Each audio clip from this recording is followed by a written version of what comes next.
UK Culture Secretary Oliver Dowden. He has his knickers in a twist over the crown. He issued a statement urging Netflix to include a disclaimer before each episode that the show is not factually accurate because he thinks the show is like confusing people on what history actually is, and he thinks that like it takes too much artistic liberty with the events of the past, and that like UK's culture is being attacked. And he thinks this anti-Brit sentiment among Hollywood is strengthening with the crown. Word. So. Okay, I'm gonna marry that last one, mostly because I harbor extreme anti-British sentiments. My white friends like sent a message into our group chat the other day, and we're like, oh, like should we watch the Crown? And I was like, all right, I hate my grandparents. Like, sure, go ahead and watch the Crown. Like, if you don't give a about like ancestral trauma. So I love that that's a problem for him. And so I will marry that as a concept because that makes me happy. I would the crown situation because I just think like anytime you can laugh at a British person's misery is like really funny, especially a white British male. Those are the most totally people ever. Totally. You said, okay, you were just saying how your friends like watching The Crown and you feel like it's a slight against your ancestors. Yes.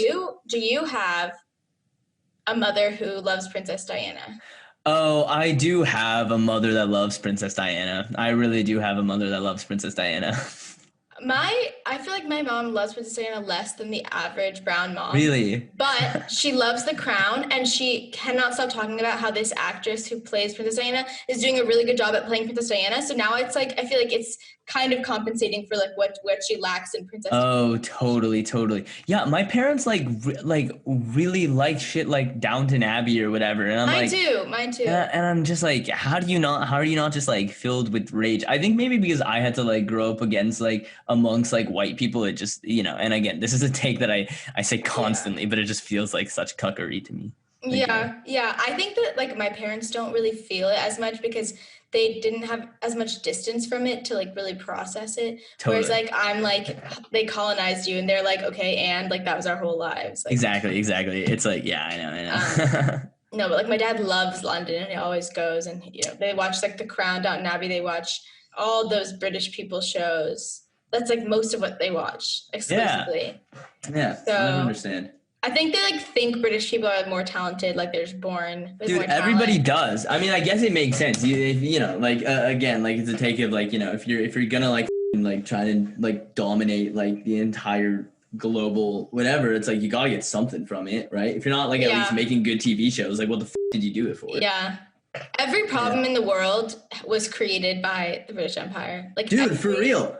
Conflict, land conflict, cultural conflict, they're all created by the British Empire. Everybody was chilling. I mean, like, obviously not everybody was chilling. Like, there were obviously, like, the idea of, like, empire was, like, definitely a concept, like, in tons of places, like, South America, Asia, like, of course, like people would, like, fight other people and, like, trying to take, but nothing to the extent of, like, because there's doing that, and then there's like global white supremacy, like and like it's so internalized in like populations of color too, the white supremacy, like whoever's everyone wants to be as close to whiteness as possible, is like causing them to hurt themselves and people like them. We could have like dead ass been like nations living in harmony, and then like white people did it, like they just did it.